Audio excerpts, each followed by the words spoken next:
प्रश्न आया है कि प्यार में दुख क्यों मिलता है और सामने वाला अगर गलत है तो कब उसे दंड मिलेगा। आप लोगों ने ऊष्मागतिकी थर्मोडायनेमिक्स पढ़ी होगी। थर्मोडायनेमिक्स के नियम भी पढ़े होंगे। इसके अनुसार अगर दो बॉडी या पिंड हैं तो ऊष्मा हमेशा गर्म बॉडी से ठंडी बॉडी की ओर ही प्रवाहित होती है।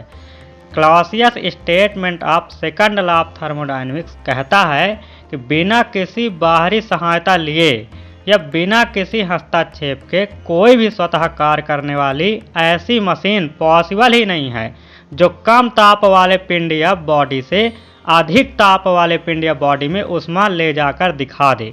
अर्थात ऊष्मा या हीट कभी भी ठंडे पिंड या ठंडी बॉडी से गर्म पिंड या गर्म बॉडी की तरफ नहीं जाती है, हमेशा गर्म बॉडी से ठंडी बॉडी की ओर ही हीट जाती है।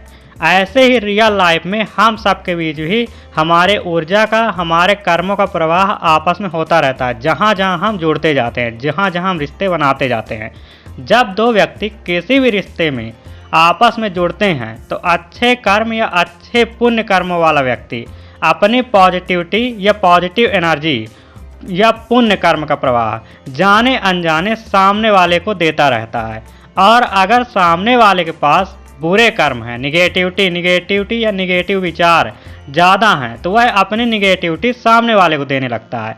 यह आदान प्रदान हर रिश्ते में होता है।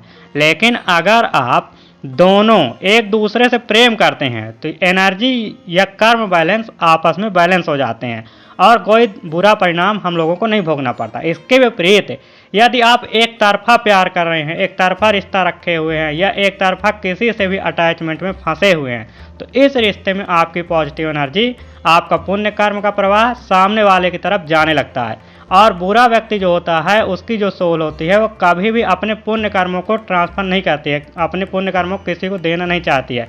उसकी केवल निगेटिविटी या निगेटिव एनर्जी ही आपके पास आएगी। और जब तक आप किसी ऐसे दुष्ट व्यक्ति से मोह रखेंगे, अटैचमेंट रखेंगे, तब तक केवल और केवल आपको ही हानि उठानी पड़ेगी, सामने वाले को नहीं। आपको उसको छोड़ना ही होगा, उसको माफ़ करके आपको आगे बढ़ना होगा, आपको उस रिश्ते का हवन करना होगा। इसके बाद ही सामने वाला अपने कर्मों का दंड पाता ही है। आपके माफ़ करने से उसके कर्म कहीं नहीं जाएंगे, उसको कर्म का दंड मिलेगा ही।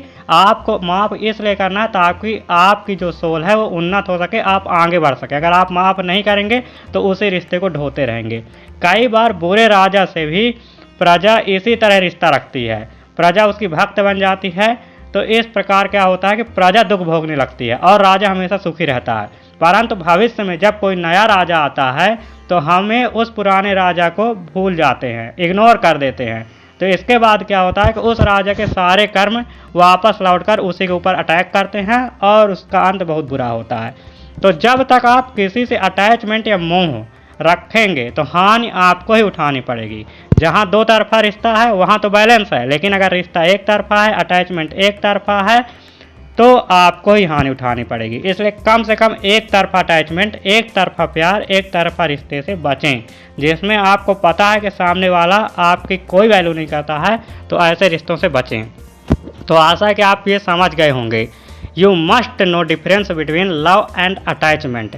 When you are attached to someone, there is a two side connection.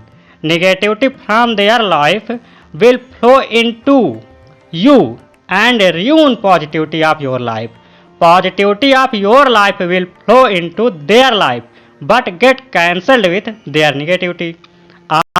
On the other hand, love is only about giving. प्यार का मतलब ही है केवल और केवल देना, कोई एक्सपेक्टेशन ना रखना। You will give your positivity to them if you are not attached to them. Only if you love them without attachment, learn to detach yourself and have divine love towards them. Positivity of your life will then certainly bring positivity in their life. तो अगर आप कोई expectation नहीं रख रहे हैं, आप जानते हैं प्यार का वाकई मतलब, तो आप इससे प्रभावित नहीं होंगे। फिर आपकी जो पॉजिटिविटी है वो बनी रहेगी। लेकिन आप जब एक्सपेक्ट रख रहे हैं, आप मोह रख रहे हैं, आप बदले में उससे कुछ चाहते हैं, तो फिर उसकी नेगेटिव एनर्जी आपके ऊपर इम्पैक्ट डालेगी और आप भी बुरी तरह प्रभावित होंगे। तो आशा ये वीडियो आपको समझ में आया होगा।